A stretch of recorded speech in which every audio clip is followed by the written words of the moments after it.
You're listening to Symposium, a year-round conference in the arts, brought to you by Pipeline Artists. My name is Ruth Sapin. Welcome. I'm a Pipeline executive, and this is Mr. Matt Misitich over here, who's going to be joining as a moderator tonight. And we have producer Sandra Leviton and producer Beth Bruckner O'Brien as well here joining us tonight. You are in Symposium's Hard Truth series, which we'd love to bring you guys what producers actually want. It's a mystery. They don't even know. We're excited for this tonight. Let's get started. Okay, I'm going to start with Beth. Beth is a writer, producer, and entertainment executive who has worked on 36 films during her career. Previously, as the SVP of Development and Production at Solstice Studios between 2018 and 2021, Beth executive produced Robert Rodriguez's Hypnotic, starring Ben Affleck, as well as co-produced the film Unhinged, starring Russell Crowe. That was a really good one. I enjoyed that a lot. And currently, Beth is developing and packaging a slate of films as an independent producer, including The Nest, a domestic violence thriller Beth wrote with Halle Berry's production company, Holly Jester, on board to produce. She is also producing the film adaptation of the best-selling book On a Quiet Street by Seraphina Nova Glass. Beth also teaches the business of screenwriting and producing at UCLA and USC's Cinematic Schools of Arts. Thank you, Beth, for being here. We really appreciate it. Thank you. Thank you, Ruth, for that intro. That was lovely. Well, it helps whenever you have it all written down, so that I can kind of read it like a script. And I'm going to move over to Sandra Leviton, who a Tribeca Film Institute alum. Sandra is a Los Angeles-based producer and writer for Under the Stars Entertainment. She produces the 2022 film Student Body, released by, 1091 Pictures this past February. The film was directed by Leanne Kerr and is available on Showtime. You guys should check it out. Her previous film, Zone 2, stars Anne Ramsey, and after playing at the top of genre festivals, including Screamfest, going on a world tour with Etheria, Zone 2 is now available on Shudder and Amazon in the Etheria series.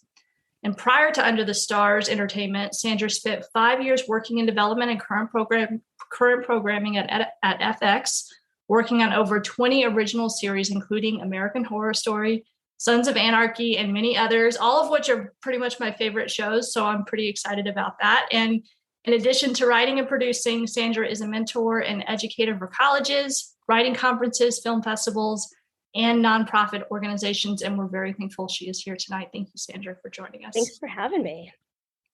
All right. I think that launches us. Matt, do you want to hit us off here? It's a big question to start with. Do producers really want something fresh, or are we going to see the continuing trend of remakes and sequels forever? She didn't say forever, but I'm adding forever. And we can start with Sandra. I'll just kick it to her first and then over to Beth. No, it's a combination of both, honestly. And there's room in the marketplace for both. I mean, big studios, they want IP. Producers, of course, if you come along with IP, of course we want it. But originality is really what keeps this industry going and the lifeblood of what we do. Who doesn't want to discover the next, paranormal activity? Who doesn't want to discover the next, Harry Potter? I mean, even if you look at, and especially this time of year, Halloween and genre movies, originality is always fantastic because we always want a good franchise. But even then, if you look at even box office for the last 2 weekends, what was number one? It was Smile, which is an original project. So, it's not dead. And, without fresh ideas, we can't do what we do. And there's different, I think levels of producers, and different producers look for different things. But IP is always great, but originality, that's something you can get behind and champion. It's why we do what we do. Beth, I'm sure you have a lot more to say on that, on the feature side particularly. Yeah, I mean, I've worked on both franchises and original material, and I've turned original specs into franchises. Hitman's Bodyguard was an original spec that was a pretty high concept. What if a hitman needed a bodyguard? Why would a hitman need a bodyguard? So that turned into a franchise because it worked once, and people like to capitalize off things that work, right? So I think that exactly what you said is correct. We want IP. We also want a new, fresh idea that makes us go, ooh, I don't think that's been done yet. Anytime someone can make me go, ooh, man, we all look for that moment. That's the hook, right? That's the hook. Exactly. I like that. If I could pull back just for a second here, let's come to a 60,000 foot level for people who are attending here. I mean, you ladies, I mean, you're producers, right? So what, by your definition, what does a producer do? What is a job of a producer? If we're going to really pull back and through the lens of a producer, because there's many different kinds of producers, right? I mean, that do different kinds of jobs. So define your job for us and tell us what you do exactly in the entertainment industry. Do you want to go first? Oh, no, you go first on this one. So there are many kinds of producers. A lot of producers specialize in the finance end of things or in the physical production end of things, doing the actual schedule and budget. And don't get me wrong, I think Sandra or I could probably do those kinds of producing jobs, but we're more on the creative side. We like to source material, whether that's working with writers from original ideas or working from IP. We develop those projects with the writers into a script that we can take into the marketplace and package. When I say package, it means attaching elements that will make the entire project more enticing to the buyer, right? So you bring on a director that directed some cool movie, and all of a sudden that is a more enticing package for the buyer. Or you bring on a piece of talent, and that becomes a more enticing package for the buyer. Once we've actually sold it, then we have to go make it. And so that includes supervising the set, making sure all of the creative touchstones are there, as well as doing the project on time and within a budget. Also maintaining lots of different personalities on set. As I'm sure everyone can imagine, no one goes into this business because they have no ego. So there's a lot of differences of opinion we need to come in between. And then in post, you're working with the editor and the director to create the best cut. You're trying to find a home for that, unless you found a home for it up front. So then you're actually screening it at film festivals and for distributors. It's kind of soup to nuts. You're involved in the entire process from the creation all the way through the delivery. You're the boots on the ground with every phase, it sounds like. Yeah, like if you lost faith in the project, it probably wouldn't get done without you. Yeah. I think I think Beth sums it up super, super well. These are, not just you as writers, it's your babies, it's our babies too. And, when we commit to a project that we can get made, that's a lifetime commitment. And particularly as an independent producer, it's a lifetime commitment. And so, we really do everything from, like Beth was saying, like bringing in the creative and working on the script to, packaging it. But, we also do everything from legal. We do, if you're on set, you're doing everything from even taking care of people's foods needs and safety requirements. And, it's really, yours, and it's your ownership over the project, and, doing everything in your power that you can to make it the best film that it can be, and finding the best partners to work with. And, I'll add too, on the TV side, it's a little bit different as a producer, because oftentimes in TV, as a producer, you're also the writer or potentially the showrunner, the creator. And that has a whole different function, a different type of ecosystem that you're dealing with as well, which is probably a whole other conversation. But in very similar ways, as the creator, as the showrunner, as a high-level producer on a series, it's up to you to maintain the creative of the show. You're overseeing, cast and crew, oftentimes of, the size of a huge feature, 350 people on a production, making sure that creatively everything works and has the same voice, working with the studios and the networks, and, making sure that everything from, making sure the actors and the characters are, doing what they need to do and are happy and, works the storyline. But also then you're also dealing with, advertising and product placement. You're dealing with oftentimes, marketing. You're dealing with every little piece of it, essentially, when you're a showrunner or you're, the top person on a show as a producer. you're basically running a mini corporation. It's really similar in film in that way, but you have the extra added responsibility that you're also probably the writer as well. Not always the case, and again, like Beth was saying, there's many different types of producers that does happen in TV, but generally speaking, you are also the creative voice leading the show on top of doing all of these things. And so there's a different level of time, different level of commitment, and a different type of support system too, because of just the ecosystem of TV. Wow. That was really good. I think we have we're oriented now in the producer's head, which is great. So I'm stressed out just listening to all that. But really good multitaskers is really what it comes there we go. Like if you're a natural multitasker, yes, you're a natural producer. Stress management, all that. You guys are experts at all that. So. Not only that too, but this is harped on all the time, but like you have to work well with people. You have to be able to communicate with people. Oh, yeah. You have to be able to be open-minded, to be flexible, to adapt to a number of personalities, while maintaining your own personality, right? So there's just so much that is involved there. Why do producers get paid so much is the answer. To answer that question, say. I'd like to stop that rumor right now. I know, and they don't get paid. Actually, guys. Actually, look, there's a number of producers who do get paid very, very well.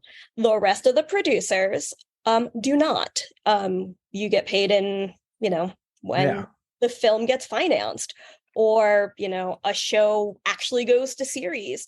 Oftentimes you're the last person paid and you're the first person in. So it really depends. And if there is, particularly in the independent world, if you are looking for more money to put towards something on screen or to take care of somebody or something, the first paycheck to get cut is the producer's paycheck. You're the last person to get paid, really, oftentimes. And it really, again, as there's different variations of producers, there's variations of pay. And if you're a big studio producer and you have a nice fancy pod with an overall deal, you're getting paid well. But majority of producers are independent, and majority of them actually are probably further in debt because they're putting their own money, their own time, and their own sweat equity, and they're the last people to get paid. So, nobody asked that question. I was just joking, actually. But I'm actually glad I asked. But I think it's a really important answer. It's a really important thing to talk about. It goes to show that you have to be very passionate, about the project that you're because you're putting not only, your creative, efforts, like you said, your life and years behind it, but you're putting some financial, angst or whatever, behind the project. I mean, that's something you don't hear that. Well, it's one of the things that, I know that you had both mentioned previously when we communicated was what are the things we want writers to know? And one of the things that I had been thinking about and talking about is, as you're deciding to work with people and, producers to work with and people you want to entrust, and so much of it more is the passion and the people who you can work with on a daily basis. And I can get more into some of that later. But what this comes down to is that a lot of the producers really don't have lots of money. They're not getting paid the big dollars in the same way. And so oftentimes as a writer looking for producers, what you really want is somebody who is going to be passionate and put in the sweat equity to your project. And that can sometimes mean more than somebody writing you, a paycheck or, that option money. And that's why I think, and you hear a lot of writers complaining about it, but you do get those dollar options. And that's because that producer who's throwing their weight behind it is putting in, all of their time, their energy, the money, and not just in terms of, paying a writer or paying other people, but there's so much more work that goes into getting a project made that comes out of our own pockets as well. And we still have bills to pay. And we're often the last ones, but for writers, it's finding the producer who's going to be the most passionate about your project. And so I know it started as a joke, but that I think is a really important thing because everyone does have this misconception that if you are a producer, you're rolling in the dollars. Yeah, you get the big bucks, right? Right. So, and Beth, I'm sure that's plenty a good, to add to that too. No, I wanted to Beth, add go just for it. one thing, just because development on average, I think the number is like it takes 7 years to get a movie made. And producers really only get paid once the movie gets made. So there are years of development, of finding that material, of honing that material, of attaching the right elements before we take it into a buyer. And those years are just completely done on spec. There's spec for us, hoping that we'll make a sale. So it is important when you're a writer and you have interest from a producer, what they're putting in is potentially years of their labor and emotion and passion and their network and everything else. And that is definitely not something to snuff at. Yeah. And that's not to say like don't get paid, because, Beth and I are both writers ourselves, and we definitely believe in getting paid, and we definitely believe in paying writers as we can. But as independent producers, that's not always the best option. Now, obviously, if you're going to like Disney, like get paid, get paid, take that money, but, be reasonable and think about what your real goals are with your projects, and find people who align with those goals and those passions, and that will pay back tenfold in whatever way that may be. I think I can bundle a bunch of questions here, because this will be a good segue from all of that. Knowing that a producer is likely going to invest years of their life into a single project that may or may not get made, by the way, and even if it does get made, that's even more years, right? Because then you're promoting it, it's distributed and so forth. What are the parameters? Like when you get a script, what are you really looking for? Yeah. Regardless of genre, like and it's going to be very subjective, but what's that little core that's going to get you excited to go and spend that time? I'm going to get excited about irony in a concept. I'm going to get excited about a character put into a situation that is inherently ironic and or rife for conflict. I want to like hear the concept and just lean in. That's like primarily what I'm looking for, because people will send me log lines all day long. I'll get log lines from, a writer, I'll get log lines from a director, whatever. And it's like, that's the first step. And if the log line doesn't pop out as something that's, oh, what does that mean? And like, it's interesting, it makes me lean in, then I don't really want to move that much further from that point. Okay. I think to add to that too,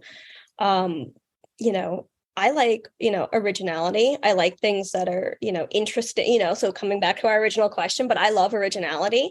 Obviously come to me with IP, but I love originality and something that I haven't seen before. We read so much stuff. We've seen so much stuff. It's like, oh God, everything's been done. But if you have something that like really makes us like sit up and we're like, oh, this is really interesting, or, oh, this is really, has a commercial element, something that we think that we know, maybe we know some people who might want to, invest in this, or a studio that might be looking for this particular thing. So those are things we pay attention to. But once we have the script, in our hands, for me, it's keeping me interested. And, I hate to say, like, people read, 5 pages and put it to the side, but I'm sorry, if you can't keep me interested for 5 pages, then that is a problem, because you're not going to keep someone interested on screen for 5 pages, or 5 minutes. And, look, if you go to a theater, when we've lost the ability that, like, when you decide to go to a theater, you have purchased the ticket, you have made the decision, and you're committed to sitting there for, hour and a half, 2 hours. We've lost that with streaming. We never had that in TV, so it's always, keeping that interest. So if you can make me keep turning the page and other things can't distract me, then I'm very interested, because if that works for me, and, too much information, but I'm ADHD. So if you can keep my interest, then you can keep other people's interest. And that is so important, because once you get past the level of us as producers and we've gotten behind the project, we now have to make sure that that's a page turner for every executive, every financier, every maybe distributor or sales agent or actor or director or whoever else we bring into that project. They need to make sure that it's a page turner, and they want to put their weight behind it. And so if you can't keep our interest, then you're kind of dead in the water. Yeah. That makes sense. Even from our position, sorry with that, even from our position, when I send something to Beth, I want to only send her stuff that like I'm really, really excited to pitch, you know. And yeah, it just makes the pitch so much easier when you're like, you can see the whole movie in like a sentence, right? Not every great script is like that. It takes a little bit more, you know, finessing and framing, but yeah, it's just super important to infuse that sort of level of originality to get anybody's attention. Film or TV. I was going to skip to another question, but Ruth, you were going to say.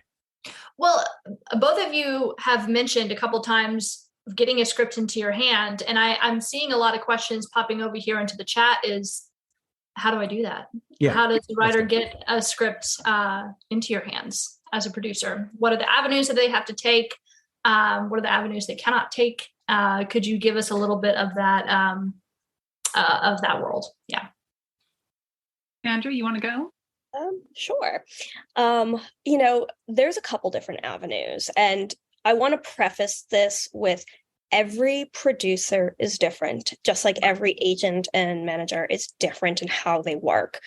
You know, for myself, personally, I like recommendations from other people. So I will always say, like, talk to your friends, make sure people know that you're writing, you know, make sure that, you know, as they say, the squeaky wheel gets the oil. So like, you know, people want to genuinely help. I find in this industry, but they can't help you if they don't know what you're looking for. So talk to your friends, you know. So I'm all about introductions and recommendations. But that said, I've also you know, pitch fests. I've done, you know, I was on virtual pitch fest for a while, so I would get things through there. I used to be very, very active on Twitter. I left it about 2 years ago just because it was getting a little much. Maybe but wise. Some of the projects that I've honestly, you know, taken on, I've found them on Twitter. I've found them through friends, cold emails, through managers, through agents, other friends. So I think, you know, and like I said, everyone is different. There are some producers who will only go through representatives, and, you know, that's a very specific thing to them personally. We do have to be careful for legal reasons, emotional reasons, safety reasons, that we just can't necessarily take every email and have that go through. So we prefer or at least I personally, you know, prefer ways that have a little bit of a barrier. Just because I have dealt with some very scary situations in the past, and particularly as women, we have to take the extra precaution with that. Yeah. But that said, recommendations and friends and introductions are always the first step, I think, for anybody. And it doesn't matter whether, you know, you live in LA, New York, or, you know, anywhere else in the country. We're so virtual now that there's no reason why you can't find people to talk to who knows somebody who knows somebody who knows somebody. Right. Mm-hmm. Yeah, no, I mean, a lot of the scripts that I get are from agents and managers. I also get a lot of cold emails. I don't necessarily respond to any of those because of the legality issues. I don't want to be developing a project and have a writer who I am not familiar with email me and say, I have a project and it's similar in concept to a project I have. I don't want to deal with any legal ramifications from reading material from unsolicited writers. But as Sandra said, you know, Sandra and I have both spent the last, I don't even know, 13 years networking and meeting a million people. And what is often left unsaid with regards to how to create a successful writing career in this town is that 1/4 of your work should be networking. That sounds absolutely like a high number, I'm sure, to writers, but it is so important that you make those connections, whether it's with your writing group, whether it's with, you know, assistants in the entertainment industry that are about to get promoted to becoming an agent or something like that. Like, those are the people that you need to know as a writer. You need to know people to be able to get your own work, because an agent and a manager is not always going to be your best source of connections. It's going to be primarily you putting yourself out there.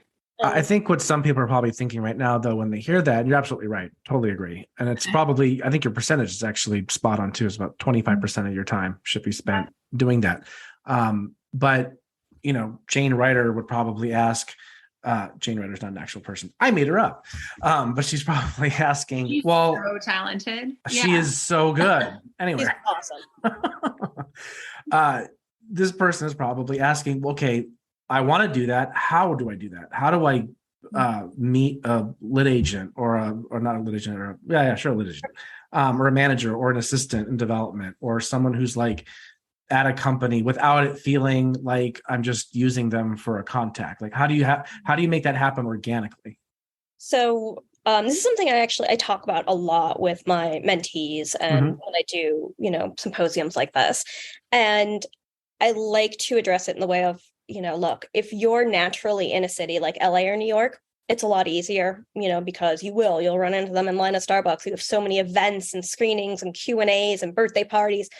You're going to meet people. Not everyone at this moment in time can, make it to one of these cities. And so I say, find those virtual groups. There are wonderful, wonderful communities of writers, both professional, all the way from professional to just starting out, who are online, who love engaging in these things. So like places on social media, Twitter, TikTok, Instagram, there are wonderful communities. And trust me, you'll find them pretty easily. And especially if you heard, I'm sure, some of your past symposiums, I know some of your guests are very active in those spaces. But Twitter mostly. Yeah, Twitter mostly. They're very, very, people are generally very responsive. And that's a place to start. That said, organizations like you guys, and I know there's a number of other ones out there, are also great ways because you have Q&As, you have virtual events, and you have places where you can start talking and meeting people. There's a lot of those, film festivals. Again, your local film festival, if you can go in person, or if not, a lot of them are still doing things virtually. So take advantage of those opportunities because you'll meet not just other, producers and directors and execs who go to these things, but you're also going to meet other writers and you're going to meet other directors. And those are in other producers who may also just be starting out in their careers. Those are the people that you're really going to start connect with, and you all kind of just rise together and you don't know who they know. So that other writer that maybe you met at a festival in like Omaha, Nebraska, well, they might have had a film that got made, or maybe they are represented somewhere or whatever that is. And then they'll recommend you to the next person. And so, so much of it is just not being afraid to interact and talk with people, whether it's in real life or virtually. So I think that's the first step to being able to do all of that, because it's such a small community, no matter how you look at it. All roads eventually lead to a lot of the similar places and people. I will add just a couple more things. I do read contest and screenplay competitions and read those scripts and reach out to those writers, some of whom I've met on Script Pipeline. Also, depending on your age and what stage you are in your career, interning in the entertainment industry is a really great way to network. You meet a boss, you hopefully target somewhere that does the kind of material that you jive with so that you could potentially write something for them in the future and network that way with all the other fellow assistants and interns. And yeah, it's not exactly the most natural thing to network with so many people and have so many kind of blind dates, but it is kind of how it works. And so, just pretend like you like it and get on with it. Yeah, and honestly, just treat everybody as, as humans, because like it can be a little, it is a little disconcerting if we're, out at a party or an event or film festival or whatever, and immediately someone's like, read my script, or I have this. And, that I can tell you right now, very rarely ever works. Has it worked? Yeah, but rarely works. Get to know people. The more you get to know people, like you have to play the long game versus the short game. Like if you want a sustainable career, it's a long game. And so get to know people as people, find out what they're interested in, at a very basic level. Like, we all know that, we're all using each other in a way, but at the same time, we also form genuine friendships, and that's how things get made, because people want to work with you because they like you as a person, and you happen to have the material that backs that up. So if you meet someone in 5 minutes, unless there's like a specific thing that you're at, like a pitch fest or something, makes total sense. Yeah, read my script. But if you're in a more of a social situation, get to know people, watch their work, have something to talk about, see what they're doing, do your homework, and just connect with people, because it might be that it's not even that project or that thing that you connect with, but maybe it's because you both love mini golf and that just happened to come up in conversation, and that spawns a friendship. Weirder things have happened. Should we go to mini golf, Sandra? Actually, yes, number one. And I actually used to, when I first left the network, I did like a lot of script consulting, and I had a company similar to Pipeline, but way smaller. And I used to run events. And what I would do is I would bring like working writers, producers, execs. I'd just bring my friends out, and I'd be like, all right, we're going mini golfing or bowling. And I'd bring out, I'd have people sign up and bring out emerging, young writers. And I'd have like a few rules. I'd be like, you're not allowed to pitch. You're not allowed to do this. You'd have teams of 5 or 6 people and just go and talk and get to know each other. Yeah. And so they'd have an activity, because look, I'm not someone who does well in like a big networking room. I'm the first to admit that. But if I have something to talk to with people, like an activity, I do really well. And I know a lot of writers are the same way. You're naturally, generally more introverted. That's why we write. And so having that base of connection and not having the pressure of pitching or asking for a read or asking for a meeting makes both you and whoever you're with more comfortable. And a lot of people got jobs, whether it was assistant jobs or they did get reads and they did get meetings because they formed a friendship, or they would be pitching to that same person they played mini golf with 5 years later. So those things I think are really, really important. And those form the bonds that actually do get things done, is by connecting as humans. So yes, we should go mini golfing. Perfect. That's the answer to that question. Such good advice for every writer, because you ask, how do you network? And the answer is, you have to invite a bunch of people and plan things. And inevitably with that also comes the disappointment when only a percentage of them show up. And there's so much effort and rejection going into networking that more power to you. I love that mini golf idea.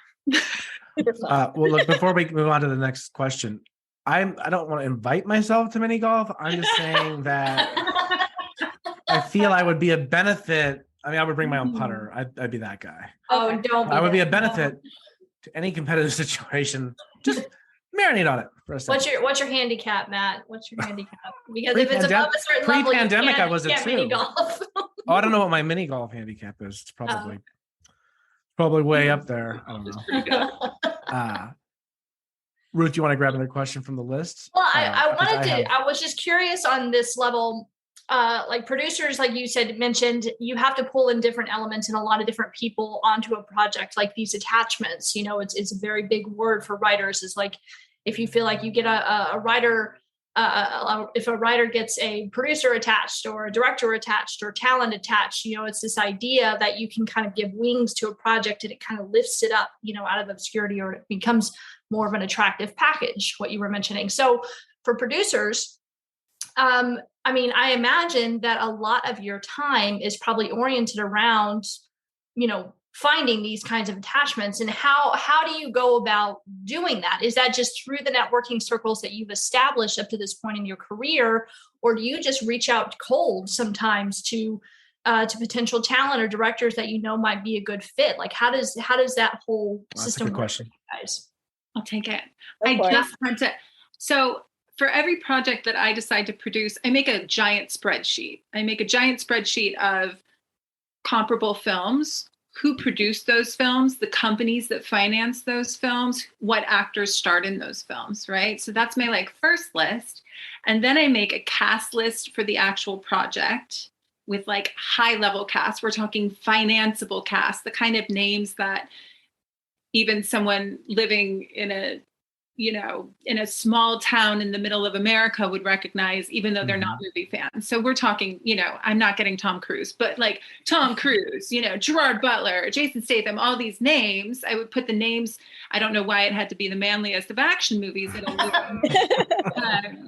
but I would make that list. I would also make a list of directors for the project, directors that have done things that are tonally similar, directors that have done things that are similar in scope or similar in concept, right? So I would make a list of all of those directors. And then once I have all those miraculous lists made and I can see all those names, plus who represents them, plus the people who work at those companies, I start to connect the dots a little bit, right? So I have the movie in my head, and ideally it would be that cast and that director and that production company, but there are many versions of that, right?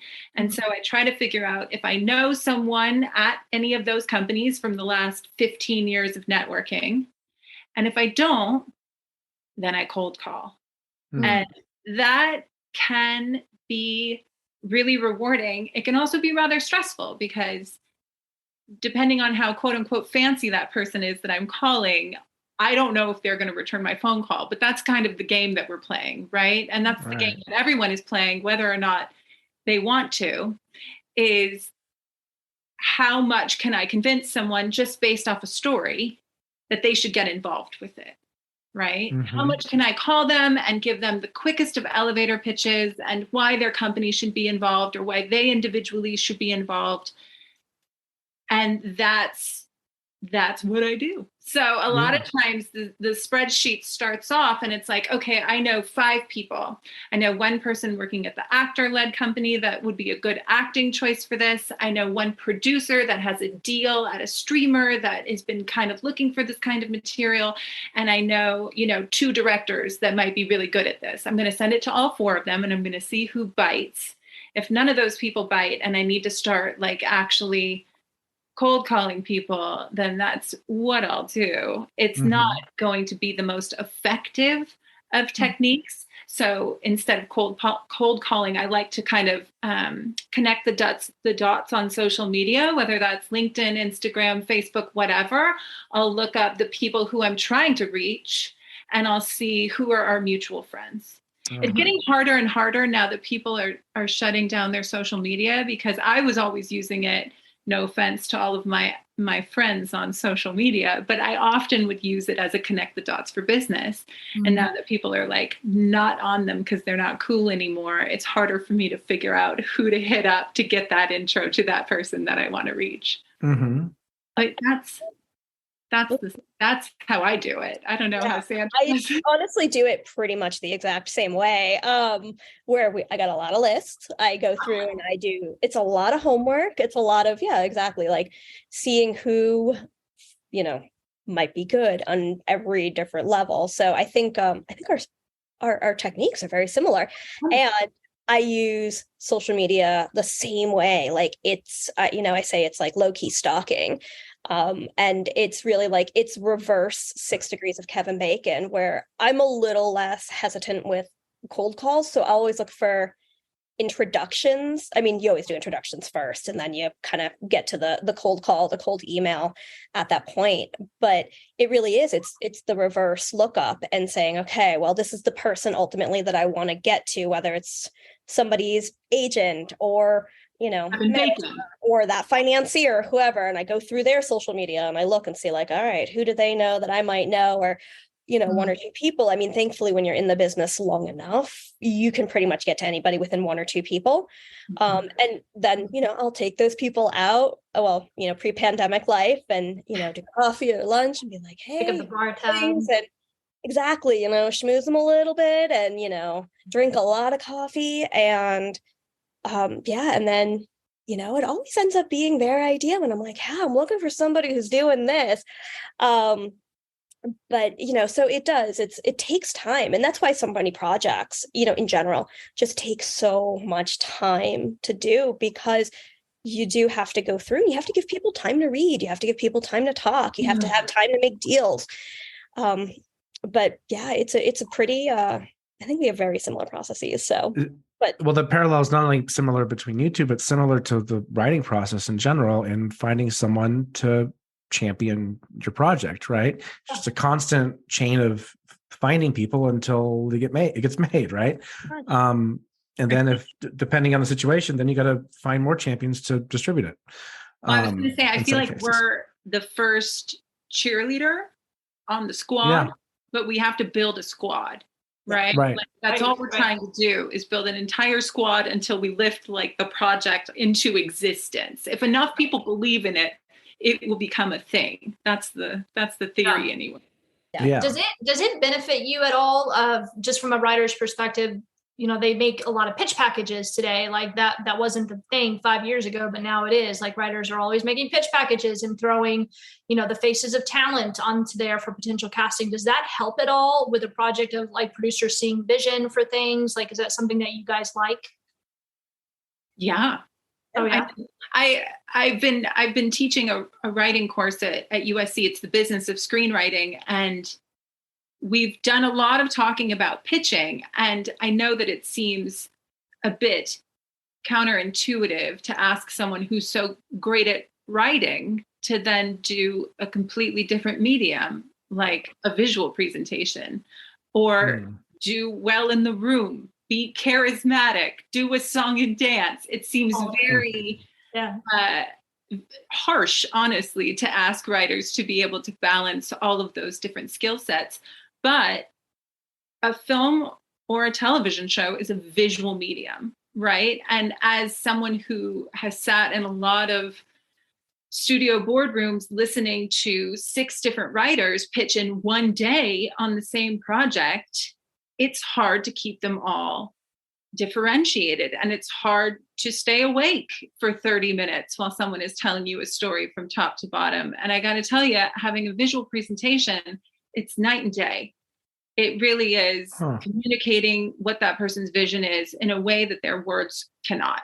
And whether you as an individual feel like you're good at making pitch decks or you feel like that's not part of a writer's job, there are so many other writers who are going to be competing with you for that same job, going above and beyond, using these beautiful visual decks, and you're just going to be left with the power of your story. And hopefully that's good enough. But I'm always a believer that more is better, especially if it's good quality. That is kind of that's the one caveat, right? Because I've also seen a lot of really terrible visual presentations where, you know, the boxes don't line up and the picture quality is bad and the picture content is questionable. And it hurts the impression of the script at that point, right? It does. At that point, it's a detractor. And so you really have to kind of figure out where your priorities are going to lie. And if that is your skill set, if that is not your skill set, maybe you need to either teach yourself, hire someone, or leave that out and hope that your story is the best. Yeah. And do you like it whenever a writer in these visual presentations goes out and literally puts the casting faces of well-known actors into those places? I mean, that's your job. I mean, typically, that's what you guys do, but no, I don't mind at all, but it also depends on a taste level. Yeah. Yeah. Sorry, you have to know, the writer has to be able to kind of psychically know what the studio executive wants in cast. The hint is they don't want some washed up actor who hasn't gotten hired in 10 years, but the person is what the writer pictures. That's not helpful. It needs to be like a sales tool. That makes sense. I was going to say, like, you know, in regards to that specifically too, it helps us figure out the vibe and the tone that you're going for, whether it's cast or atmosphere of the project. It really helps, you know, like Beth is saying, get into, you know, your head as the writer a little bit. And I think I want to also add on a little bit too. It depends on where you are in your career as well. Because, and this is more, I think, for like also the TV side versus even like the feature side. I think, look, in every case, more is always better. But if you're at, you know, and should you all be wonderfully fortunate and work hard enough to get to the point of, you know, being able to go and pitch, like a TV show, like, and you're in the WGA, then at that point, like, you don't want to be writing, especially on the TV side, you don't want to be writing the whole script. You want them to pay you to write it. But having that pitch deck is what's going to help you sell it to a studio or a network. And that's how you oftentimes will sell a show, particularly once you've hit like an established level, or you've hit a point where people trust you as a writer. You've been staffed a few times, maybe you've had a couple independent features done, and if you're at that point, then you want to be able to go in, pitch the studio and the network your project. And that pitch deck is going to say so much that you know exactly what this show is. And that's whether it's based on IP or your own original idea, you know what the show is. You have a vision for it. You have the tone, you have the atmosphere. You can answer any question about it inside out and backwards. And it doesn't even matter. Like, you can establish that in 4 pages and you can establish that in 80 pages. And I've seen shows sell in both directions. And then ideally, they're paying you to write that script. On the flip side of it, when you're just starting out, you have to have scripts written to either sell as that, spec pilot, or you need to have something that really just shows off who you are. And if, once you're at the point of working with representatives, then they can get you in the room to do those pitches. And those pitch decks can really, really help sell with that on the TV side of things. On the feature side of things, I do agree with Beth. I think it's really good to know that it's going to change the second you bring in a director, the second you start developing the script. So don't be super married to it, but enough that it can convey what your vision is, enough to convey like, hey, these are the characters, these are the tone, these are the world, these are the things. Especially, and this sounds really horrible, but a lot of producers and executives don't like to read, even though it's literally our jobs. And so if you can have a deck that really just sings and tells you exactly what your film is, then they'll ask for the script, because now they're like really they're invested. It takes you to that next level. And so sometimes it's easier to just say, hey, if you have a deck, send it over. But also be aware of what your project is. Like, if you have a genre film, oh my God, go make a deck. Like, that really conveys everything.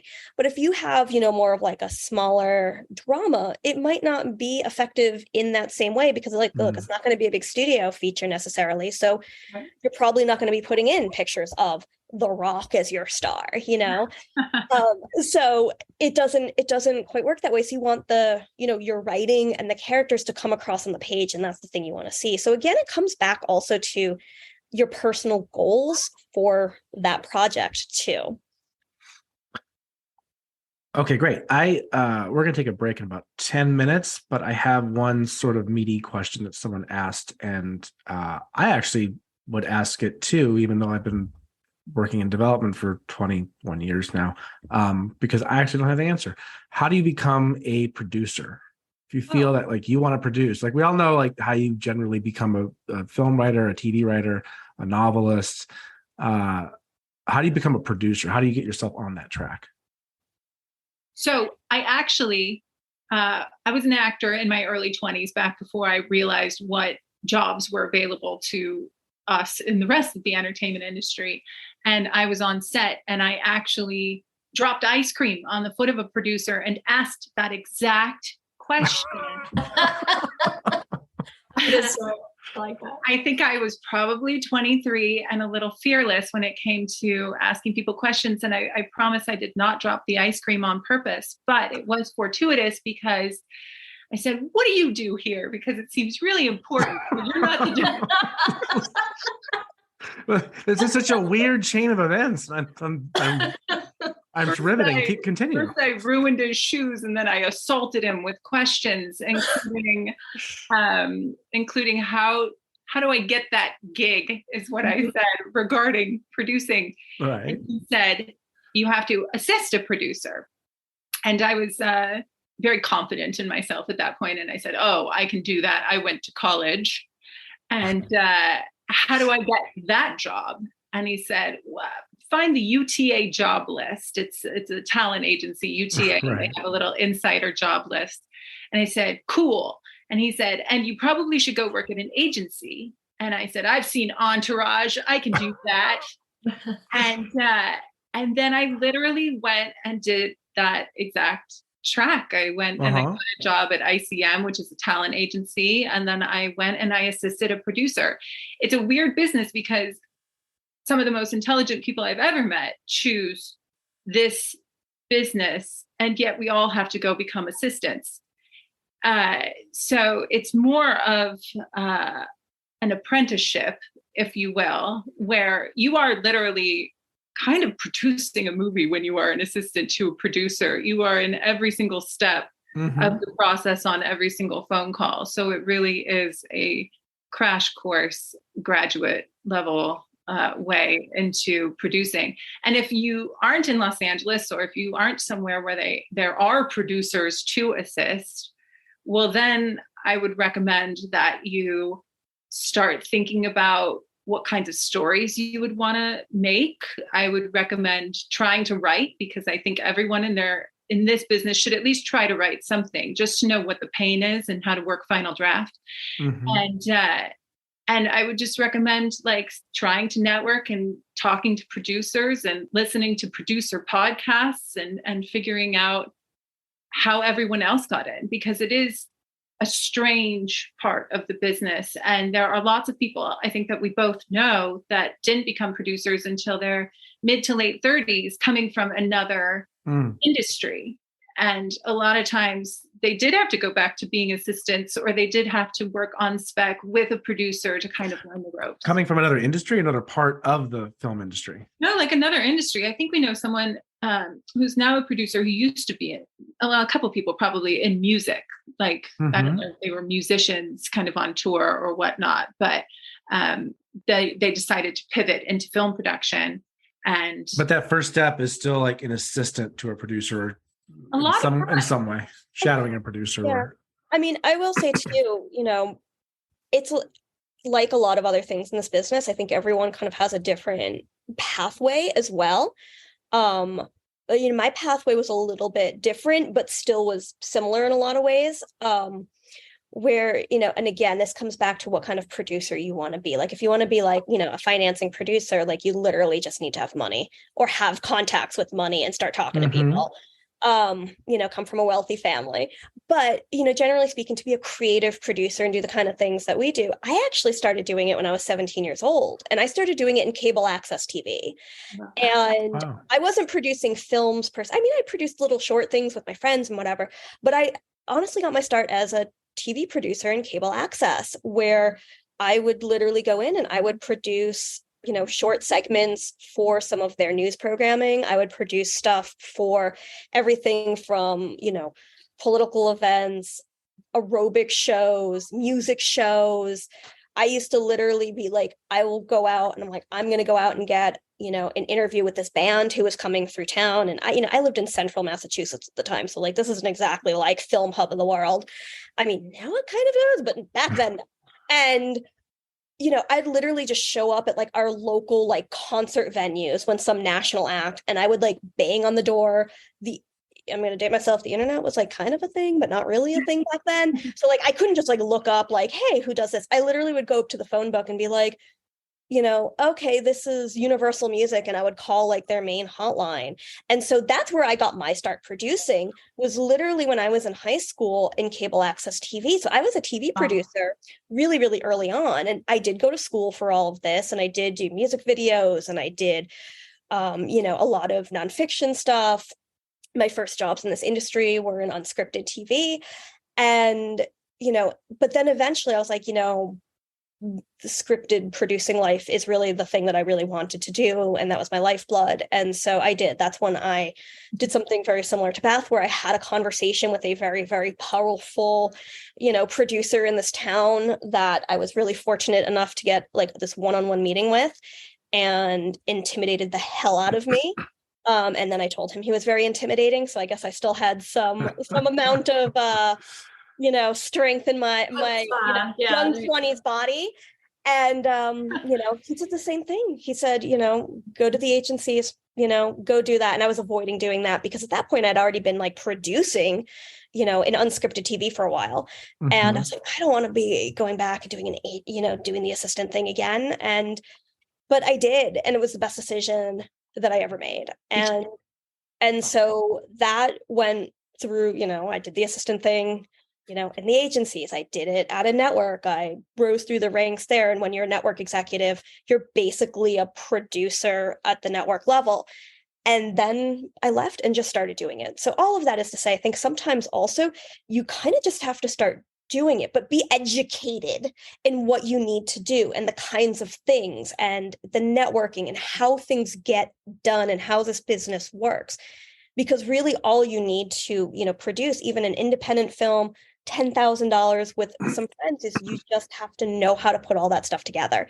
Have to trust your creative instincts. You have to know how to find projects, how to find the people to work with. But if you know that stuff, you can go out there and just start doing it, but the assisting, the, education component, that stuff is really important because it's part of the education.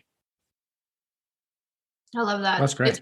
It's very much similar to the writing aspect of things. Is sometimes you just got to call yourself a writer and go out there. And I always joke that like producing is like particularly in the feature side, TV side, it's a bit different because there are so many other levels in a way that you have to like break through, because it's still way more corporate through the studio system still. But on the feature side, like you can literally roll out of bed one day and be like, I'm a producer. And if you can figure out how to put everything together, find the money, make something and put it out in the world, like, you can self-distribute stuff now, in a way that you couldn't 15 and 20 years ago. And you can do that now. And so it's literally the one job where technically you can roll out of bed one day and be like, yeah, I'm a producer. But you have to still be doing it to legitimately be a producer. Right. It's the cliche phrase now, but like writers write. It's like, oh, okay, well, producers produce. So if you're producing something, then you're a producer, right? Yeah, pretty much. I'm going to go on break with that little nugget philosophy. Let's take 5 minutes, 5:05. We will Sounds restart. Guys back here. everyone. That's that. All right. See Yeah. everybody.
Hey, hey. I didn't move. Just kidding. I just stared at the blank screen. Yeah. Exactly. I didn't move either. I've been looking through the 60 questions that we have in queue that there's a lot of them. Yeah. Bring it. Yeah.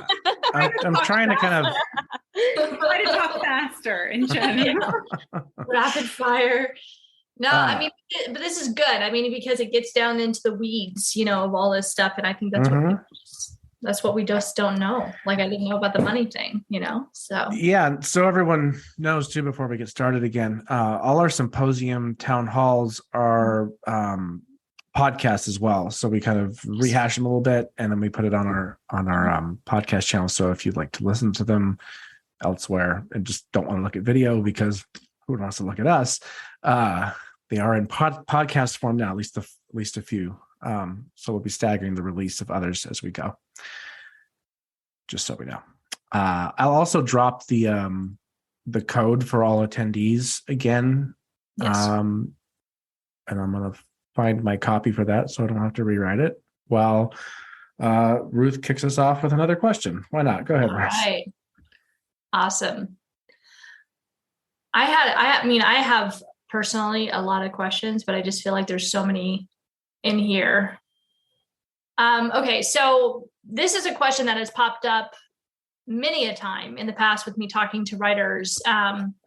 Is kind of this idea of a producer being able to steamroll a project forward, right? Like Beth, you mentioned earlier, if a producer loses passion in a project, it's probably never going to get done. And so if a producer, say, pushes a project forward into production, like you're able to pull together the attachments that you need, and the writer in this case is an unrepped writer, on the back end of that project, can a writer get a rep out of that whole system, out of that whole process? Is that something that you like, almost like dotting your I's and crossing your T's, by the end of, you steamrolling a project forward, can a writer end up with a rep at the end of a production getting pushed forward? Absolutely. What they should actually probably get a rep right before we need to sign their deal and get them paid. Because if we have a project that's going, whether or not the writer has been paid up to that point, there's a financier on board once the movie's or once the TV show's actually going to get made, and it's time to actually pay the writer. When there is money to be paid to a writer, the chances of getting a rep are rather high because you're coming with an automatic 10% of whatever that deal is that they're going to help negotiate.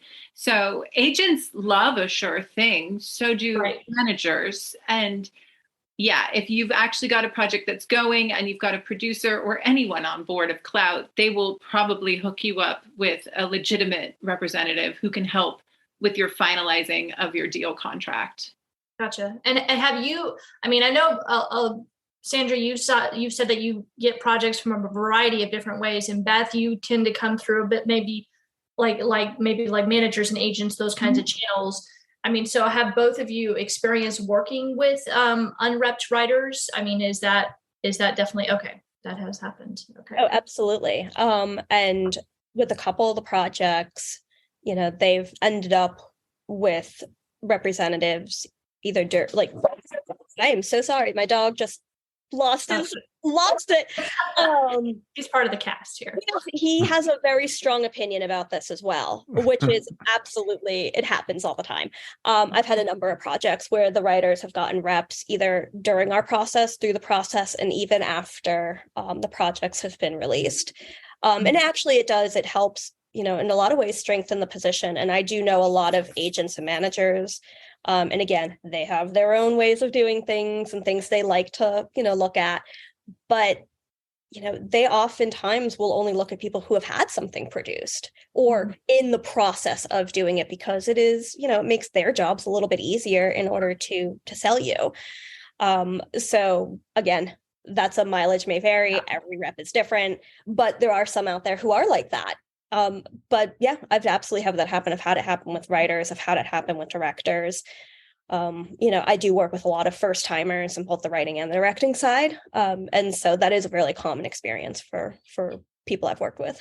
And the reason I'm kind of asking along those lines is I've tended to push writers, out into the world. Like, you do not have to necessarily wait, to be repped or to find your agent or to find your manager. No. And I've always encouraged and said, you need to be, the go-getter or the first cheerleader essentially for your project. If you can get it into a producer's hands, you absolutely should, and that's, I guess that's what I wanted to ask, like, from your perspective. I mean, as a producer, if an unrepped writer comes up to you, it's not necessarily you're just going to turn them away. I mean, you are looking for, I'm assuming you're looking at the type of project that's being presented to you, if it really falls into your slate of creativity and what you're looking for in your pipeline, like all of that factors into it, not just the unrepped factor of it.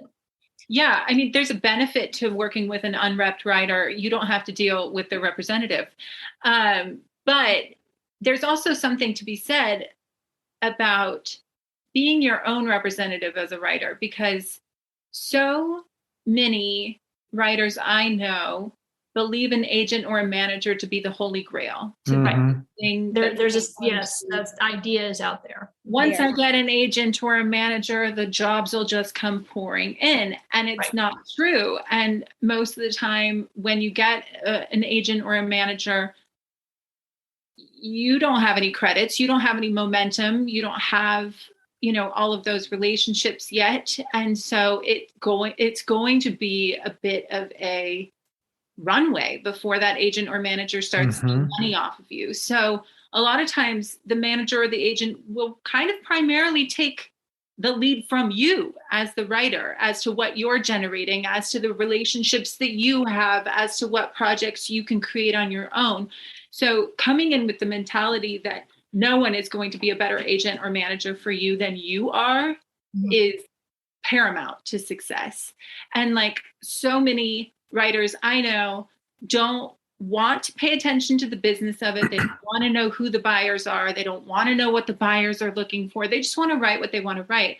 And that's totally acceptable. And this is an art form, but we are also trying to sell a piece of business that is an art form. So knowing who you're writing for, what kinds of buyers are looking for that, what kinds of TV shows are working these days, that's all so important, because you're going to need to be your biggest advocate.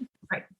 I like that. Absolutely. And, again, I think, there's the twofold where, and having, myself worked with, reps at various points in my career, as assistants or partnered with them in different ways, they want to see that you're hustling. Like, they can't advocate for you if you're not advocating for yourself. And a lot of times, if you talk to them for the first time, they will say you're going to get your own first job, whether that's an independent feature getting made or getting staffed on a TV show. A lot of times it does come down to your own energy and efforts.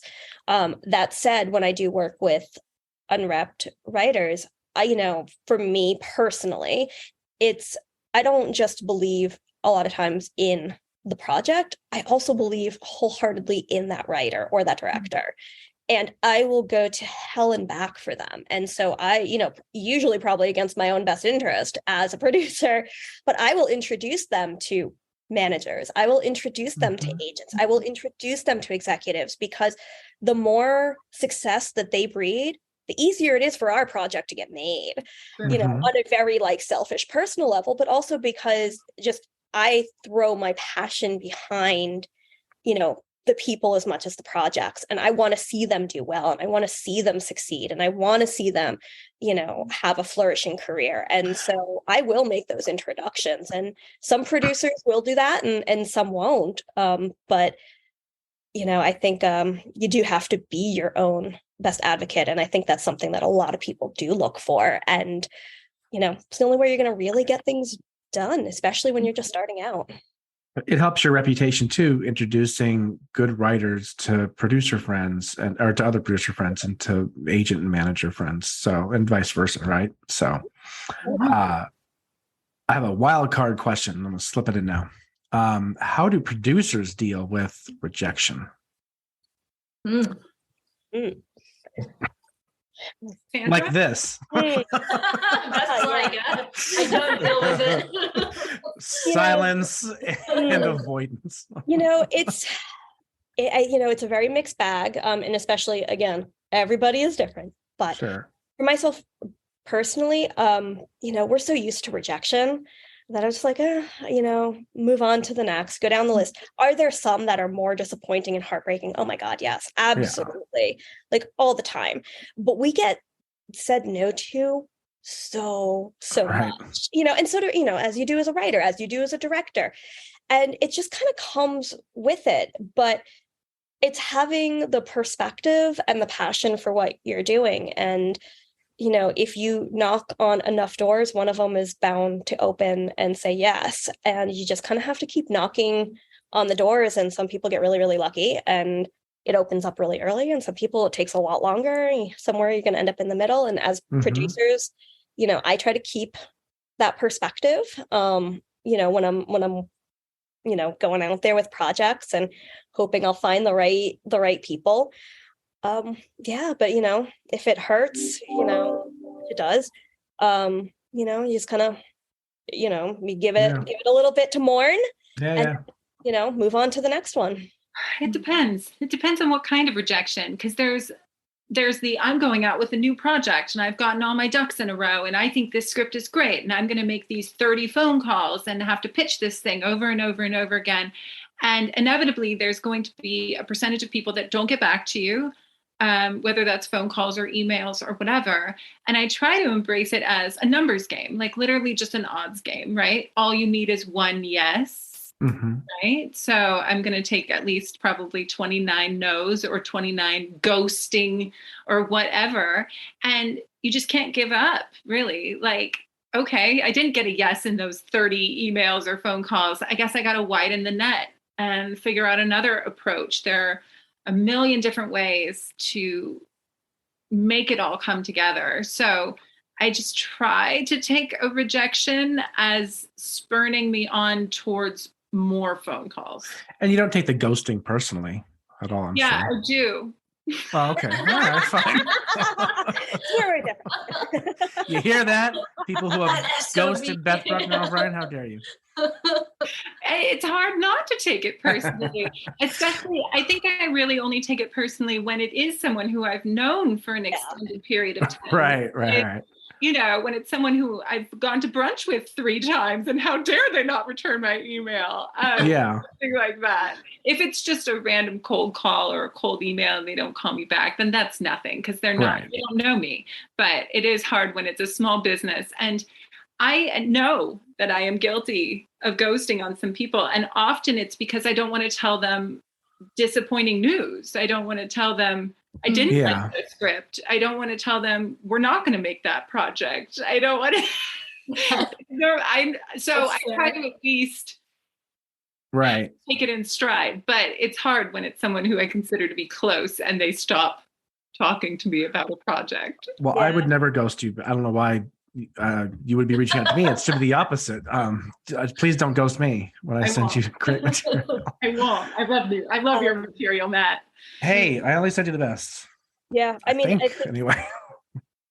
I think, when it's somebody that you know really well and they ghost you, that is a lot harder because hey, we're friends, and we literally just saw each other last weekend, and you're not talking about the project. That's hard. But generally speaking, I don't think it's too much of a bother. I have no problem telling people no, but usually it's more along the lines of I probably just haven't had a chance to read it yet. And now I just feel really guilty that I haven't had a chance to read. And so now I'm ghosting you. And I think to that, this is where, some of the education comes up. It's super important that you follow up as writers, and it's super important we follow up as producers. And so, if it's, you sent us a script and it's been, a month, 2 months and you haven't heard from us, follow up. And, because at the very, look, you still might get ghosted, in which case I say, always give it 2 to 3 follow-ups. And after that, if they don't respond, move on. Yeah. That's plenty, because then they're really just not answering you. But at that point, then at least I can respond and be like, oh my God, I'm so sorry. Life blew up, a pandemic happened, or I just haven't gotten to it in my read pile yet, and I feel really bad. Or it's like, oh my God, I completely forgot about this project because I have a long list of things. You just reminded me, and oh shoot, I'm like, no, I'm going to go read it. So important, it's really important to, follow up. And I think that is, one of the biggest things that we often do as producers. And I think often should be some of the biggest things you do as writers, once besides writing the actual work. Right. That said, don't follow up after like 2 days or a no, week. No, weeks. Right. It's a good point. Because you got to give someone at least 2 to 4 weeks to read something. Yeah. And then after a month, you can be like, yo, what's up? Have you read that yet? And I can go, no, on it. Will do tonight. It's Exactly. from our perspective, which I think is at least somewhat similar to like the manager world and stuff, where you're getting a lot of material, and our finalists and winners and stuff send us new stuff all the time. A month goes by so fast.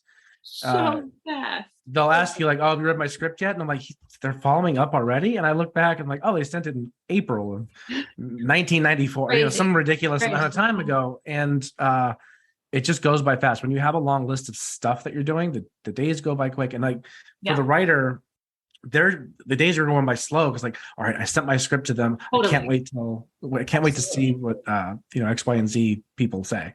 So I get that, but there is a disconnect in terms of how fast time goes by.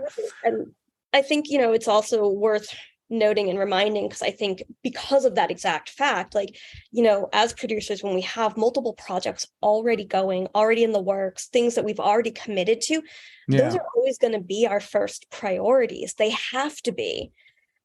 Anything new coming in is going to be, unfortunately, the lower priority, unless it's coming in like you really owe some like agent like a real favor, and then you're like, oh shoot, I really got to read this, which happens.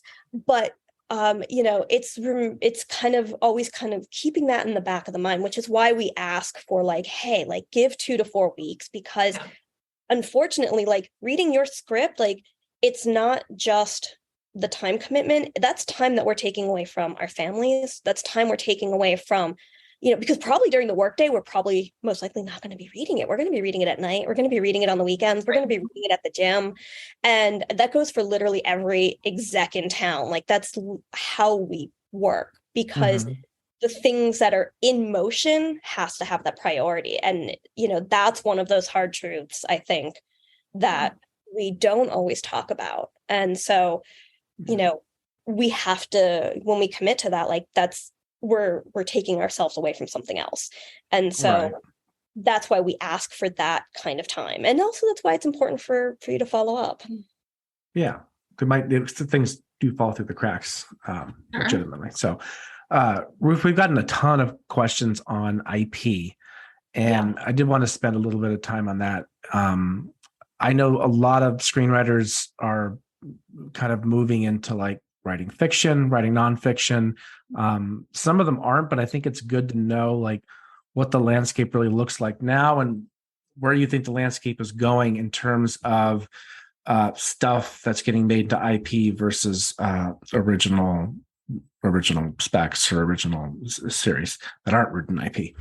And Ruth writes children's books, and she writes fiction as well. So she's really dialed into that side of the publishing world. I'm kind of getting dialed into the publishing side of things too. It's amazing to me how big of a gap there is between the publishing industry and the film industry.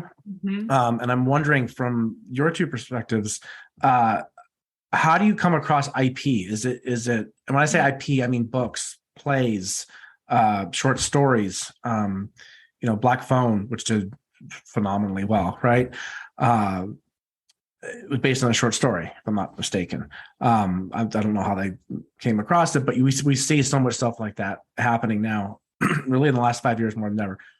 How do you come across it? How do you find it? Are people submitting books to you, or book pitches? Are you finding it on your own? All of the above. A little bit of both, yeah. All of the above. All of the above. I honestly have been a book nerd for the majority of my life. My first job was in a public library shelving books.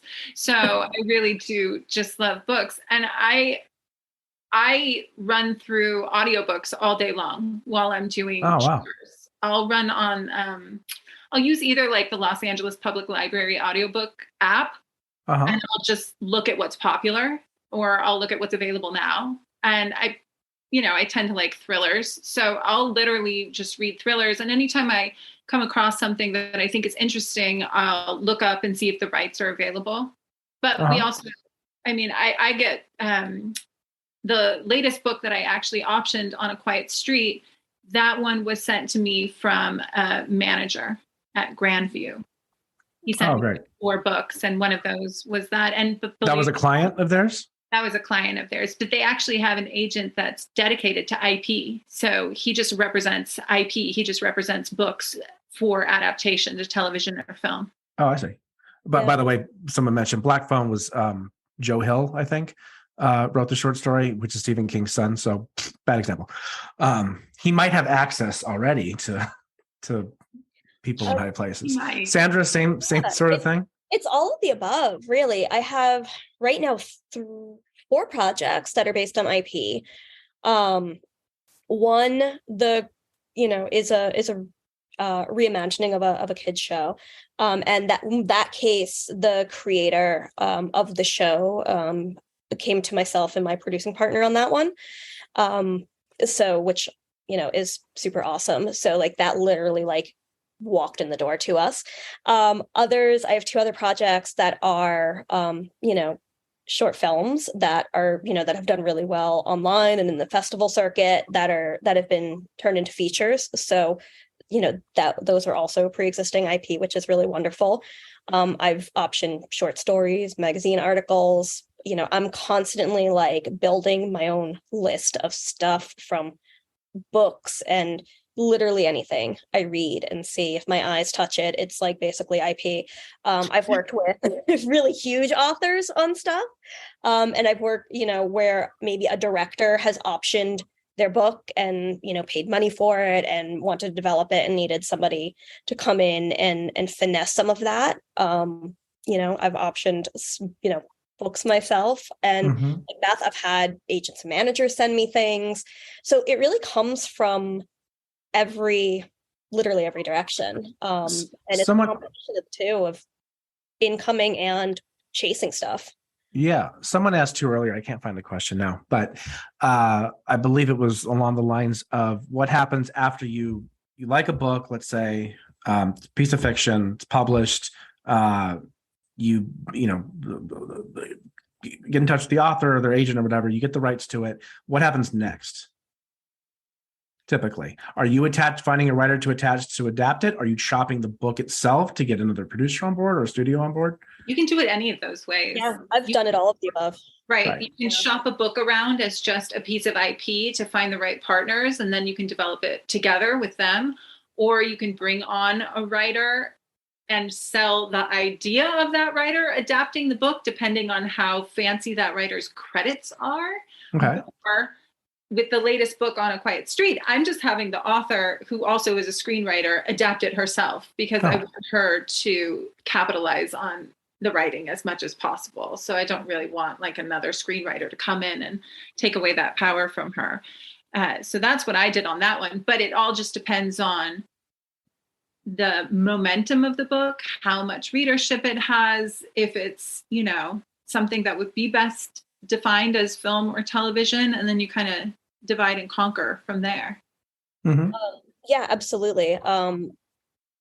There are also some places too, and particularly on the TV space of things, where some want a writer or producer or director already attached to the IP and bringing it in, and some don't, because some want to be able to put in their own people that they trust with it and they want to have say and control, so they'll just option the book or the article, the short film, or whatever that may be. So it does come from every angle.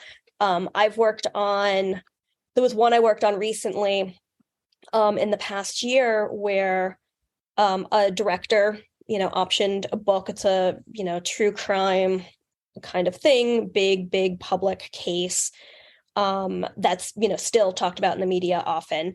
And, book is great. And they wanted to turn it into a scripted, series versus, a docuseries.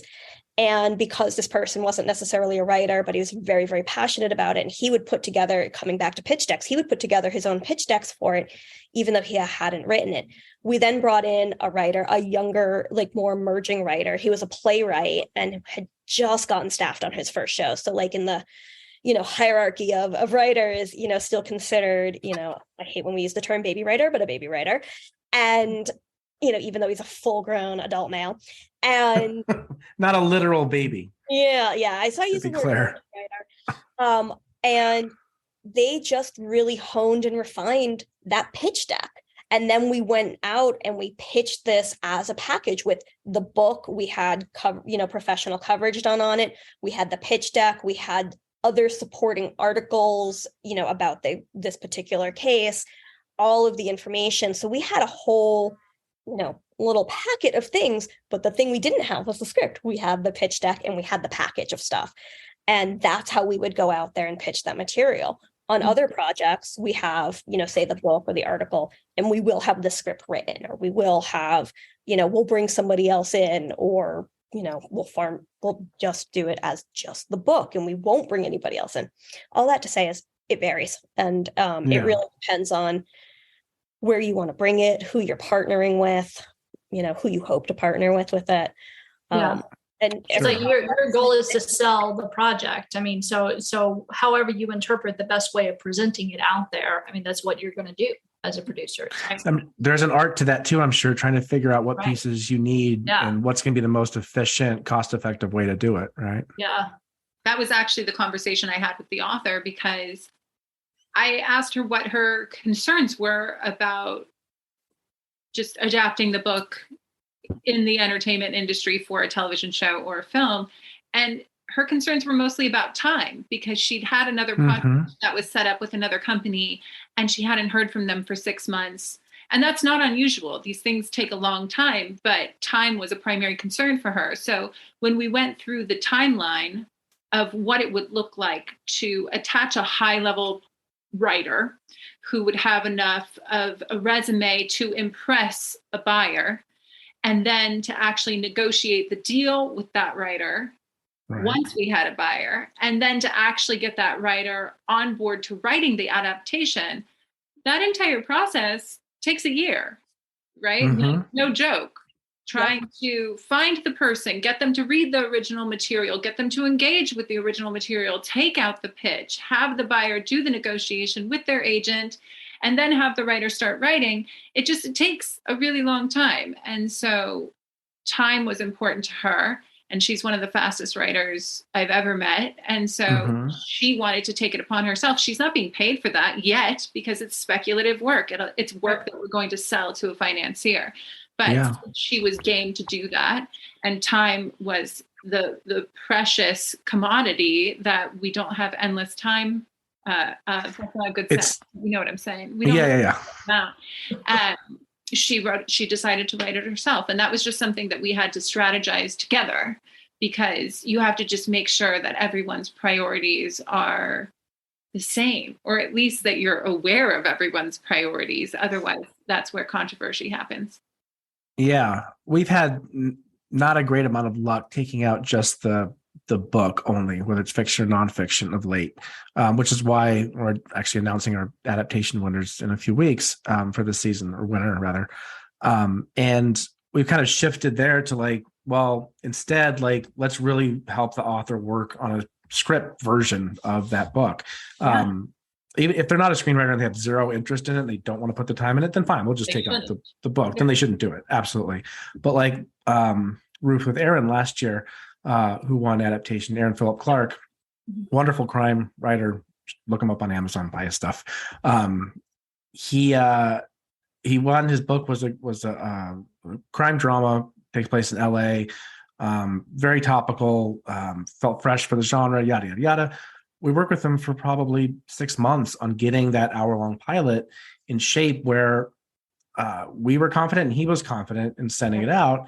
And then we got him repped a month or so ago, and all that worked out. But I don't know if taking out just the book would have really done it, helped in that case. So that's why I asked, it really does depend on the material. If it's some big high concept book that's already sold a ton of copies, maybe you don't need the script. Maybe it's better not to have the script in that case, right? In a way. I will say one of the other projects that, I've been working on comes to both this specifically and with time. There was a book that it was a nonfiction book that a writer friend had written. He is author and expert in many things. And he was actually somebody I hooked up with his manager, and we kind of became producing partners on this particular project. But he actually went out and sold the book just straight up. Right. I wish I could talk about the major companies right now, but that's one of the places where, because of this particular author's expertise and this particular book and the type of, nonfiction that it is, they've actually been able to develop, the big production company that they did sell it to managed to develop it into 2 different TV shows. So now there's going to be a scripted version that will be on a major streamer. And there's also a docuseries version that will be on another major streamer. And that was a situation where they were able to just go out and sell the book. And because the production company that they were able to sell this book to, that production company was essentially the package, but they were the ones paying for the book. So they were able to go out and sell this book just as a book, and then bring in the partners. So that does happen. I also used to do a lot of work with, after I left FX, I did a lot of consulting work for AMC. And they're one of the companies too, where they often like to just option books outright without necessarily talent attached to it, because they like to bring their own people in. Not to say that, if you have something, they will absolutely do it with an attachment, but they often would just want the book. And, a lot of these companies, and, us even included, will get advanced copies of books. And, big, whether they're ranging from big to small, that we get to read a year sometimes before they come out. And the bigger companies have a lot bigger access. And every single major agency, management company, and even production companies have book agents that do nothing but work with their books. And how do we convert this from, the written word into a visual medium, and who can we pair this with, and who are the best places? And they can sell them direct to anybody. They'll bring them to producers, and every project is a little bit different. So there are some places that really do prefer to just take the book and just do that. And a lot of networks and studios will often do that, so they can bring in their own people.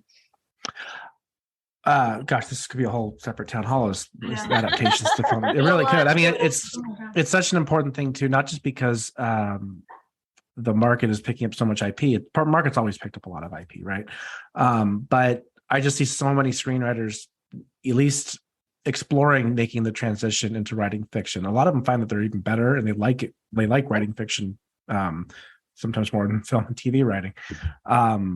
But I think it's a good skill set anyway to sort of look at. Someone asked too, actually, this would be my question as well. Beth, you mentioned that you would see if the rights are available for that particular book. Search engine for that. Yeah. How would you do that?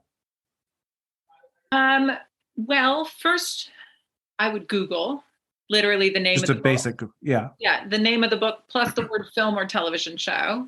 And then if I can't find anything there is a website called rightscenter.com that is a subscription website that shows where the rights have been optioned, and it'll often give you the name of an agent and or the publisher, or even sometimes the author themselves.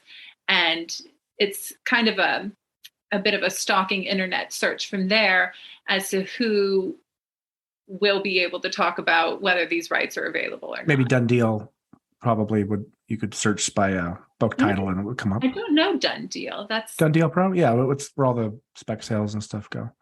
Am I dating myself? The site's been around so long. I'm like, is there anything else out there? I'm familiar with that, but yeah, usually I think Right Center is the typical go-to. Right Center. Okay. For the studio system. I asked too, because there's writers out there that may want to, they read a book and they're like, I love this. I would love to adapt it on spec or work with the author on it, and they can just go option it themselves, right? Absolutely. And if all else fails, I've tracked down authors on social media. I've tracked down authors by subscribing to their fan list and then replying to the no reply and getting a reply back. I've tried every avenue. Oh yeah. when I can't find them. You have to be innovative whenever you're in a producer's shoes. I mean, in order to connect to the people. Exactly. And if a writer ever does want to actually option some material and try to adapt it, they are a producer at that point as well. They are a writer producer. If they found that material, they can feel secure calling up that author and saying, I am a producer in Hollywood and I would like to write the adaptation of this, and I will give you my time and my energy and see what the person says. Because as we talked about earlier, someone's time and energy can be the boost that the project needs to get made. You would be shocked how many authors will get back to you and at least open up a conversation. Yeah, completely. Even ones that have been published with Simon and Schuster and Penguin and Hachette, definitely. Because especially if they're a newer author, because a lot of those big publishing houses, they got published by them, but they're not really paying attention to them, sadly, right? They're paying attention to the bigger authors of the world, right? that's right. I almost dropped some names, but I don't like drop some names. You know who the bigger authors are. So yeah, I would encourage, just a side note, I would encourage writers, if they're really interested in a book or a piece of property, don't be hesitant to reach out. Yeah. Does that make it more attractive then if a writer comes up to you and pitches something through whatever means, and they say, hey, there's this book out there that sold really well, I've adapted it into a feature, that has to be a little bit of a boost because it only if they have the rights. And only if they have the rights, correct. Because there's a lot of writers that I've encountered who are like, yeah, I've adapted this, but they don't actually have the rights to do it. That's a good point. And you have to, and one of the most important things we do as producers is making sure that chain of title is clear. And so what that means is that ownership is clear, meaning that like you as the writer own that. If you are optioning material, that person has all the paperwork and has, the rights to use that. And it doesn't matter if you've paid $0 or $1 million, as long as you have to have that paperwork in order. And so as long as the rights are clear. So if you come to me as a writer and you're like, hey, I've adapted this book, the first thing I'm going to ask you is, do you have the rights for that? Like, do you have that relationship with that author? If you do, awesome, let's talk. If you don't, I can't even engage with you. Right. That opens up so many other cans of worms. So that's really, really important. And I do encourage writers to go out there and option material that you love. And you can do it for, depending on the author, you can get it for very little money or no money. If nothing, yeah. And some, like I know, particularly like if you're a student, like Stephen King literally has a program where you can option his stuff for like no money and adapt it.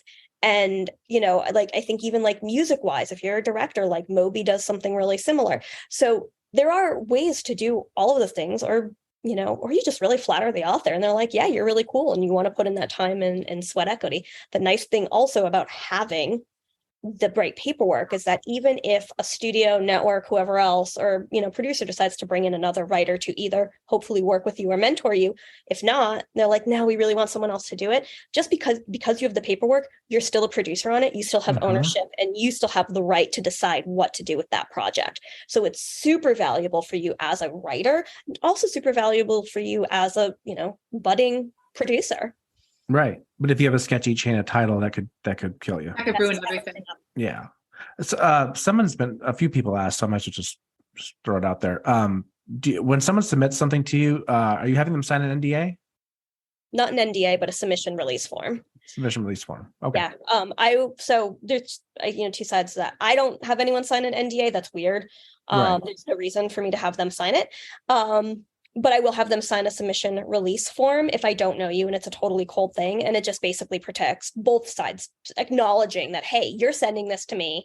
I may have other things in development that maybe have similar ideas, tones, names, whatever. Right. But you're still sending it to me and you acknowledge that is possible. And it protects me because we have a record of all of that happening. On the other side of that, if a writer asks me to sign an NDA form, that's a red flag immediately. I will not sign it, and I will not engage with that writer anymore because it shows me that you don't understand the industry and how this business works. I have no interest in stealing your ideas. There's so many ideas out there, and there's so many similar ideas, and so if you're like, well, I can't let you read it until you sign an NDA, like I have no reason to do that. And it just shows me that you don't understand how things work. Ruth, I think this is the first town hall when no one asked about the theft of ideas. I think maybe finally people understand that it's I know I've been not scrolling questions and I haven't all. seen that yet, which is pretty incredible. I do have one more bigger topic that I wanted to touch on, but before we do that, Beth, did you wanted to add anything into the NDA discussion? No, I should have people sign submission forms, but I don't accept submissions from strangers. I need someone to have either sent it to me who is a mutual friend, or very occasionally I will allow a writer to send something if the logline intrigued me and if they have their lawyer send it. Got it. Okay. All right. So the other big topic that I've been seeing scrolling through questions is this idea of financing. So, so we have writer directors who maybe they're taking their own project out. We have them asking, how do I find financing? How do you find financing as a producer attached on the thing? I mean, that's really what elevates, right, a project from just being a concept to actually getting onto a production set. I mean, is this idea of financing. So where do you guys find it? How do you attract financiers? Where are these financiers? I mean, is there like a secret Facebook group we don't know about? Like where are these people? Ooh, Sandra, you want to take that? Oh, I got a long-winded answer. You go first. My answer is terrible. The difference between an independent film and a studio film is just that the studio signed on earlier in a studio film. Even in an independent film, if it's getting distributed on Netflix or, HBO or whatever, that company eventually signed on to distribute it. So I will go to the established buyers in the business first. I will go to big companies that have financing through a streamer, through a distributor, and normally we will find financing for a project that way. I have yet to find the sort of independent financing where I could go make $1 million movie with someone's money who, grew investments in Minnesota. I have not done that. I have a feeling that day will be coming soon. But if that is the case, I will probably need to ask a lot of mutual friends for introductions, because I am not aware of the secret financial group of investors. Someone please let me know that address if it exists. Some producers I know, they won't tell you who the financiers, right? We are all very cagey about those things. Yes. And your investor. Yeah, Beth, tell me later. Because I have done that $1 million, independently financed movie. And I've also done stuff through the studio system. And, the long and short of it is literally money can come from anywhere. So to address particularly the writer directors in the group, find a producer to work with, because you do not want to be the person doing all of the things. And your job, you've written the script, that's done, right? So you've done your job as the writer until you get to like rewrites and production. As the director, when you get to the point of pre-production, all of your energy needs to be on directing and making this movie the best movie that it can be. You do not want to be making logistical decisions. You do not want to be worrying about how every little dollar is being spent. You don't want to be worrying about how this actor is eating. You don't want to worry about these things, because that is not your job. Your job is to direct the film, because if that film lives and dies by you.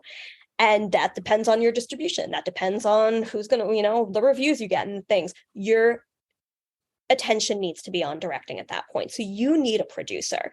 So I would say find a producer, and particularly producers who, are collaborators. Find producers who also have access to financing.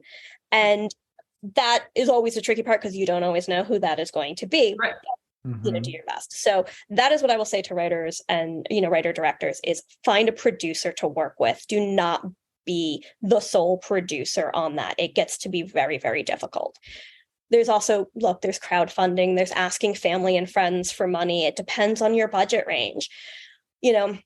That said, it all still depends on your film. So I have projects where my first stop will be studios, large production companies, same thing Beth is talking about. And I'll try to go to them first, because, go to Netflix, go to Amazon, because you get that money right there. You got your producing partners, you're good. But most movies don't end up doing that way. We all piece together financing in different ways, and there's so many different types of financing. Ideally, in a perfect world, you get to have private equity, and that's when people literally hand you checks. It's in the bank, it's actual cash, and you go make your movie. And oftentimes those do come from a friend of a family, somebody a real estate agent in the middle of Minnesota who just really likes the idea of it. I've seen a director on one of my projects went on to partner with literally a guy she met at the airport, and he liked the idea that she was a writer director and now finances all of her films basically privately, so they can still go make things independently. Meanwhile, I can guarantee that you guys have seen some of her movies. And so that does weirdly happen, and you can't predict that. But if you happen to have those connections, awesome. There's always a joke that like dentists are like the people to go to because they have a lot of expendable income. It's not, and it's not a glamorous job, and they like the idea of a little bit of glamour. So go hit up your dentist. Apparently dentists are like some of the biggest investors in film, which is something I've heard. The same. Yeah. No, I have yet to find one of them, to be honest. Like I've tried, like I've literally gone to my dentist who tells me about going to Sundance, and I'm like, so do you want to, you got to start going to more dentists. Yeah. But it's all over the map. And it's talking to people, and it's networking, and it's going to local film festivals, because you might find somebody there who's just really passionate about film and has a lot of expendable income. So there always is that. The other side to it too is getting to know sales companies, financing companies, distribution companies. They tend to also want to put in money. They want to control the projects earlier in the process. So if you do have like that proof of concept short film, and it happens to be a horror film, there are absolutely financiers and distributors out there who, if they love this stuff, like they're going to put in money for it. And some of that might be equity. Some of it might be what they call pre-sales, which is when they go to other countries and other what they call territories that they kind of group together, countries and areas, to pre-buy the film. And if you have good artwork and a good trailer from, a short film, they will just outright pay for it. And then they'll put it on their local streamer, theater, DVDs, whatever. So that's one way of doing it. There are debt financiers. You probably want to avoid that, but sometimes you can't help it, which basically means that, somebody is putting up money, and, which is usually how it works, but they put up a bunch of money, they pre-sale a lot of stuff, and then they, take it all back before you really get to do a lot with it. There's a lot of different ways. So ideally you do, and if you're a budding producer and, a writer who's looking for a good producer, find people who know what they're talking about, and to have partnerships, so like what Beth was saying, when she's putting together a project, and I do the same thing. I go through and I look through similar films, and I look at, like, who are the producers, who are the financiers, who are the other people involved with it. And you look for people to partner with. So as writers, as you're looking for producers, go through IMDb, go through, the credits of your favorite movies, go through the ones that are similar in tone and vibe, that are recent. You don't want to go too far back, and see who is there. And then, internet stalk them. Do they have, Twitter that they're, open to chatting with? Do they accept cold submissions? Some do. Financiers can be the same way. Some of them are really active in these social media spaces. Some of them, we'll talk about it to, no end. Some won't. But again, it's just talking to people, getting to know people. When you're at that point, as a producer, that's what I do, is I'm like, hey, I'm looking for financing for this film, and I have to be very specific in my ask. And so I say that to writers too: be very specific in what you're asking for from a producer in terms of reading, or what you're looking for in a producer. Because if you're just looking for a producer to go find you money, great, then find that producer, but that won't be me, because that's only part of what I do. And if you don't want my creative input and collaboration, then we're probably not going to be a good fit. So those are all things that you have to look at and consider. And so in terms of finding money, it literally can come from anywhere. And if your project is $100 million action film, then you need to pair with producers who have access to those studios and to those companies who can, find the star power, who can put those things in. If your, script is a small independent drama that you can do for $10,000, go find a family member, go crowdfund, go find the way of doing that. And then, there's plenty of ways to get it out into the world, whether through distribution or, self-distribution or whatnot. Yeah. There are ways to do it.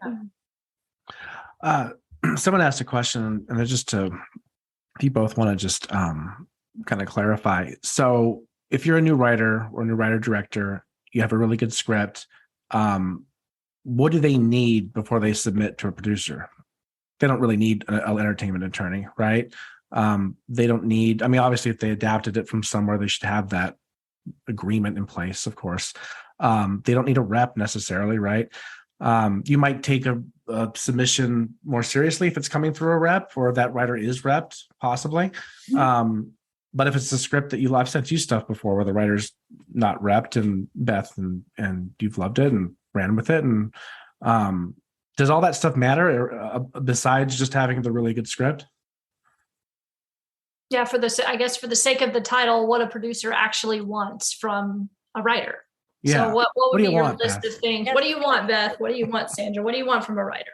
I want them to have written a good script. I want them to be collaborative. I want them to be open to notes. I want them to be open to changes. I want them to know that it's going to be a long road and that they're going to need to do some work too.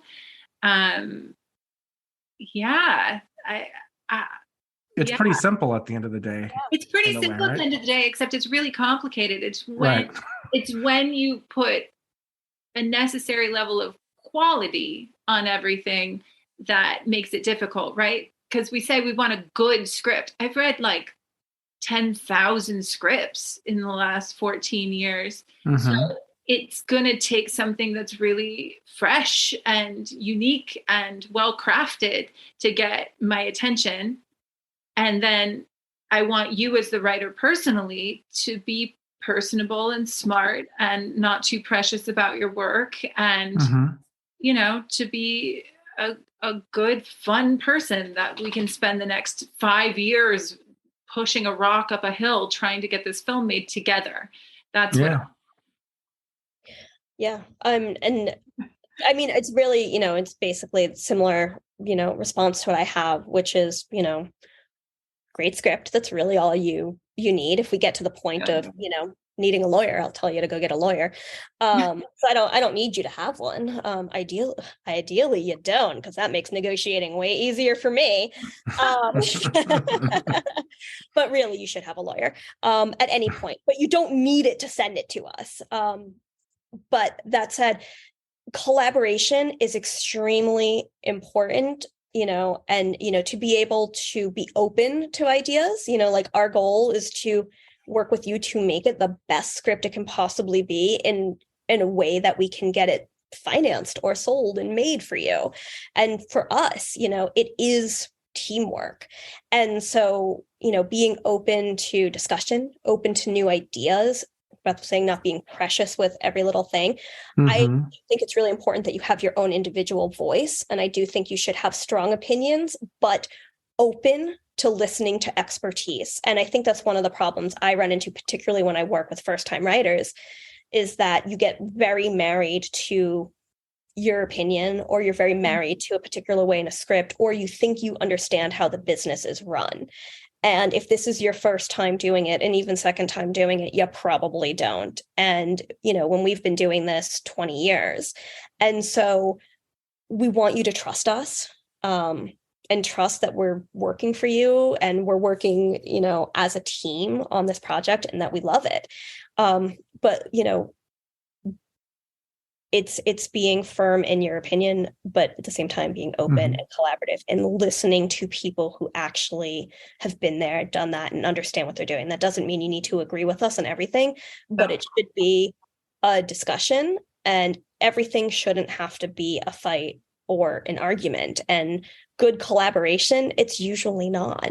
It's usually, teamwork and discussion.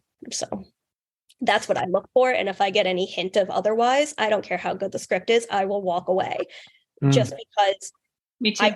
We live with it. We live with this for so long, and our, hopefully this project gets made, and then our financial futures are tied in together, no matter how you look at it. So there has to be those levels of trust. There has to be those levels of collaboration. And if I think that I get any hint of trouble with it, then it's not worth it. It's not worth it. Yeah. Right. Life's too short.